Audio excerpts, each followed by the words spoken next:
Avi, oh Avi. Anoni efitra ho fary ao anova izay karakaina. Zany no teny fikasany tompo amin'izao andro faran'izao. Tutu fanay reo loasa aedrikyo ireo avona ary ny meloka dia ahitsy any amin'ny famonjeny Jehovah. Oh Ave, Ave, mitady avy ny Jehovah dia ny mbola akaiky izy aoka iverina aminy iana fahamindra fotoko ny tompo.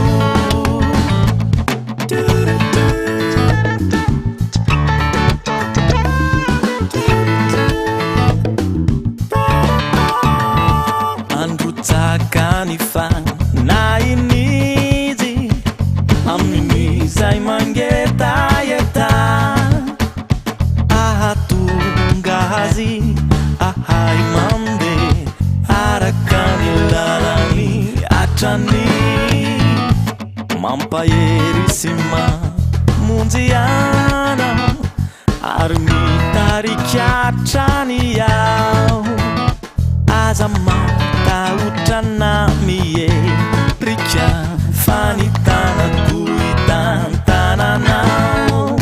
Oh Ave, Ave, mitady avy ny Jehovah dia ny mbola akaiky izy aoka iverina aminy ianao fahamindra fotoko